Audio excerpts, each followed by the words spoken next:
तो अपने दुश्मन देश का झंडा, जिस झंडे को वो जलाते रहे पाकिस्तान में, जिस झंडे को के खिलाफ वो लड़ते रहे, उसी झंडे की आड़ में निकलना पड़ा अपनी जान बचाने के लिए। उन्हें आज समझ में आ गया होगा कि पाकिस्तानी झंडा सिर्फ कश्मीर में मरे हुओं के ऊपर डालने के लिए होता है। जिंदा नहीं बचा सकता पाकिस्तानी झंडा आपको।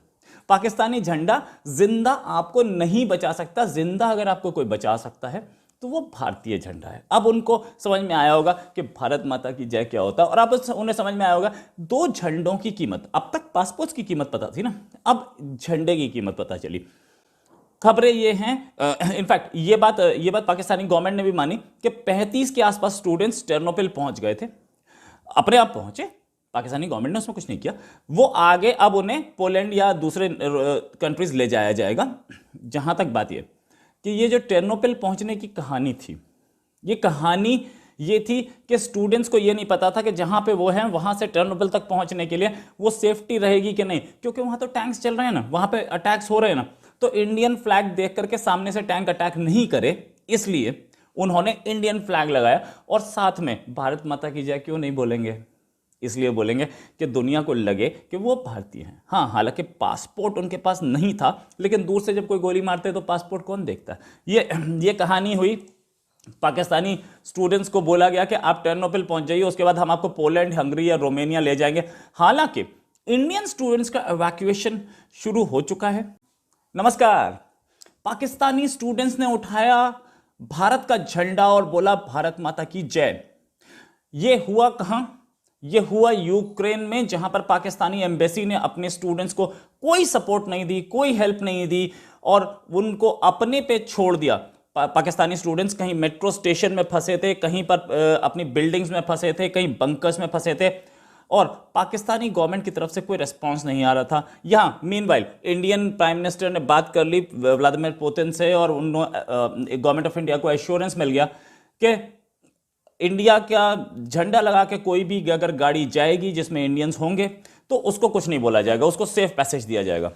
पाकिस्तान की तरफ से भी गवर्नमेंट की तरफ से एक स्टेटमेंट आया कि एक छोटा सा शहर है टर्नोपिल, जो कि पोलैंड के बॉर्डर पे है, वहां पे पाकिस्तानी एम्बेसी शिफ्ट हो गई। और शिफ्ट होने के बाद पाकिस्तानी स्टूडेंट्स को बोला गया अपने आप पहुंच जाइए टर्नोपिल, उसके बाद हम बॉर्डर क्रॉस करा देंगे आपको पोलैंड में।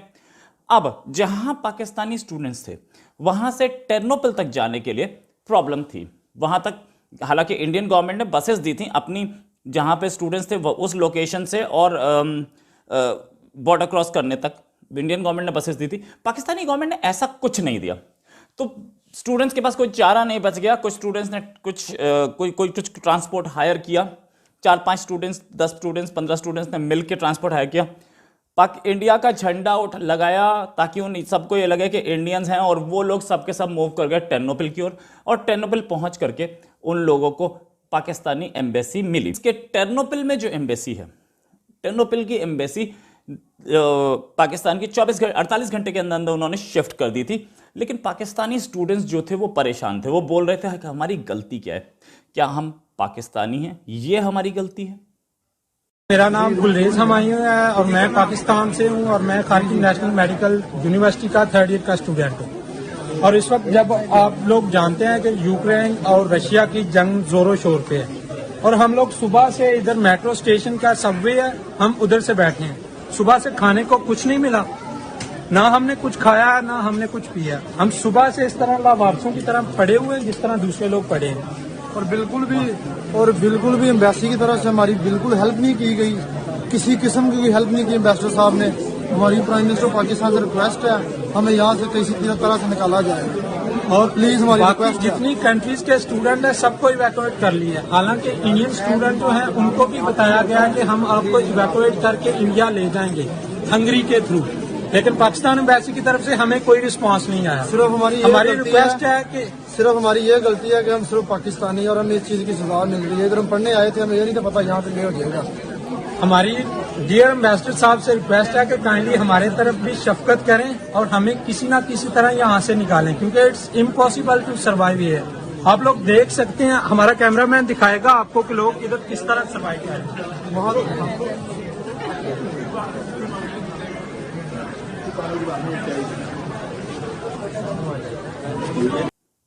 और को अपने दुश्मन देश का झंडा, जिस झंडे को वो जलाते रहे पाकिस्तान में, जिस झंडे को के खिलाफ वो लड़ते रहे, उसी झंडे की आड़ में निकलना पड़ा अपनी जान बचाने के लिए।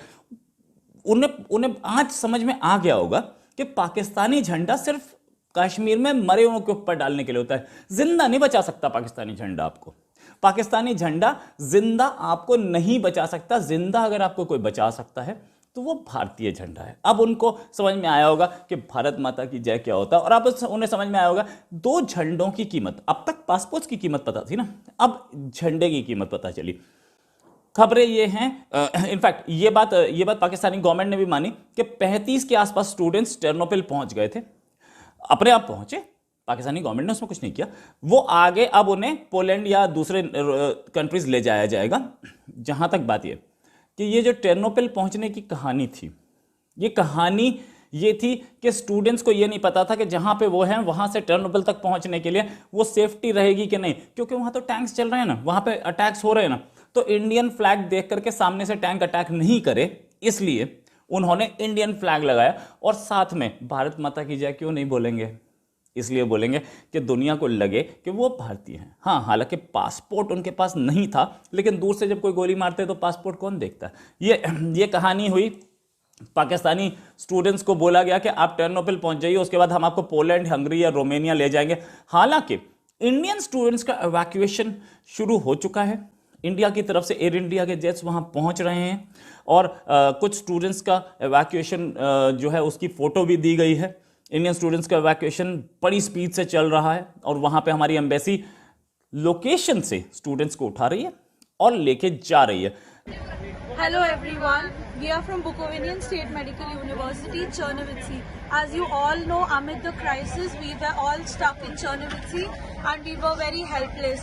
Thank you to the Indian government and the Indian embassy present in Kyiv. They have arranged us flights from Romania, and right now we are all in the border of Romania. They're helping us get evacuated. Thank you for your help. ये भी बोला गया कि संख्या इससे कई गुना ज्यादा है। तो हमें एम्बेसी की तरफ से कोई इवैक्यूएट नहीं किया गया। एम्बेसी की तरफ से हमें उल्टा झूठ बोला गया। पहले हमें बोला गया कि आप कीव में आ जाएं। हम सारे स्टूडेंट्स ने ऑलमोस्ट $3,000 की टिकट्स बुक की ट्रेन की। ऑलमोस्ट कोई 200 स्टूडेंट होंगे, लेकिन जिस दिन हमने टिकट बुक कर ली है और हम मूव करने लगे थे, 2 घंटे पहले एम्बेसडर की कॉल्स आ रही हैं कि यहाँ पे ना है, की सेफ सिटी नहीं है, अब टेर्नोपिल में आ जाएं। बच्चे अपने पैसे सारे जाया कर रहे हैं, ठीक है। एम्बेसी की तरफ से सारा झूठ बोला जा रहा है। अब एम्बेसडर वहाँ पे न्यूज पे बोल रहा है कि मैंने सारे स्टूडेंट यहाँ पे वहाँ से इवैक्यूएट कर लिए हैं, लेकिन बिल्कुल ये झूठ है। ऐसी कोई बात नहीं है। सारे के सारे ये देखे स्टूडेंट ये दिखाएं कि सारे पाकिस्तान। एक पाकिस्तानी स्टूडेंट देखा, ये भी सारे पाकिस्तानी स्टूडेंट हैं। मैं एक बार एक सबसे आपकी बात करवाऊंगा। ये हमारे शाहिद भाई हैं। और पाकिस्तान ने भी अपना एक नेशनल कैरियर का बोइंग भेजा है, जिससे वो स्टूडेंट्स को वापस लाने की फिराक में है। वो जो बोइंग है वो भी पड़ोस के कंट्रीज में वार्सो में पहुंचा है, और वार्सो से वो लोग कोशिश कर रहे हैं कि निकाला जा सके। इनफैक्ट ये कंट्रीज जो हैं उन्होंने भी कोविड रेस्ट्रिक्शंस भी ख़त्म कर दिए हैं। सबको जाने की इजाज़त है, चाहे इंडियन हो या पाकिस्तानी हो, सब क्रॉस कर जाएं और वहाँ से निकल जाएं। कोई टेस्टिंग नहीं हो रही, कुछ नहीं हो रहा। अगर पड़ोसी कंट्रीज, दूसरे कंट्रीज हेल्प कर रहे हैं तो पाकिस्तानी गवर्नमेंट क्यों नहीं हेल्प कर रही पाकिस्तान में? लेकिन एक चीज़ और, पाकिस्तानियों को अब समझ में तो आ गया होगा कि उनके झंडे की क्या वैल्यू है और इंडियन फ्लैग की क्या वैल्यू है। कुछ स्टूडेंट्स जो कि मेट्रो से गए, ट्रेन से गए, वो अलग चीज़ थी, उनकी बात अलग। जिन लोगों ने कहीं से एक गाड़ी निकाली, कहीं से एक कार ली, या कहीं से एक छोटी सी मिनी बस ली, जिन्होंने इंडियन फ्लैग आगे लगाया। हालांकि पाकिस्तानी गवर्नमेंट ने ऐसा कुछ बोला नहीं कि वो इंडियन फ्लैग लगा के आए थे, और बोलेंगे भी क्यों, अपनी बेइज्जती है कि हमारा फ्लैग भी इतना काबिल नहीं है कि हमारे लोगों को सुरक्षा दे पाए। इंडियन फ्लैग की सुरक्षा के अंडर आना पड़ा हमें। ये पाकिस्तानी स्टूडेंट्स ने, और कुछ इंडियन स्टूडेंट्स जो वहां पे, जिनके सामने पाकिस्तानियों ने इंडियन फ्लैग लगाया और गए। अब वो मना कोई क्यों करेगा, और मना करना भी ठीक नहीं है। किसी की जान बच रही है, चाहे वो कैसे ही बच रही है। आखिरकार पार्टीशन तो अब हुआ, पाकिस्तानी आवाम से क्या लेना देना, बच्चों से क्या लेने देना। बच्चे पढ़ रहे हैं, इन्होंने कुछ इंडिया के खिलाफ गलत तो किया नहीं है, कोई आतंक नहीं बचाया, बच्चों से कोई दुश्मनी नहीं होती। इसलिए स्टूडेंट्स ने वैसे भी साथ पढ़ते हैं तो सबको लगा होगा ठीक है बच रहे हैं, लेकिन कुछ स्टूडेंट्स का, जो इंडियन स्टूडेंट्स था, उनका कहना ये था, और कुछ पाकिस्तानी स्टूडेंट्स का भी कहना था कि इंडियन फ्लैग लगा के पाकिस्तानी स्टूडेंट्स निकल रहे थे और वो कोशिश कर रहे थे कि पोलैंड के बॉर्डर पर पहुंच जाए जहाँ पे पाकिस्तानी एम्बेसी फंक्शन कर रही है, वहाँ से आगे निकालने का काम पाकिस्तानी एम्बेसी कर लेगी। तो ये तो पाकिस्तानी गवर्नमेंट को भी समझ में आ गया, पाकिस्तानी आवाम को भी समझ में आ गया कि पाकिस्तानी झंडा कितना काबिल है और कितना बढ़िया झंडा है, और पाकिस्तानी झंडे से आपकी जान नहीं बचेगी। इसीलिए एक चीज़ और कि क्या पार्टीशन का या एक जिसे बोलते हैं मुसलमानों के लिए महफूज देश का मज़ा अब मिल रहा है पाकिस्तान को? कितने महफूज हैं आप? अपने कंट्री में तो है ही नहीं, बाहर भी नहीं है, बाहर भी इंडिया का फ्लैग लेकर के आपको चलना पड़ता है। इसी के साथ एक और खबर के साथ फिर हाजिर होंगे। नमस्कार, जय हिंद।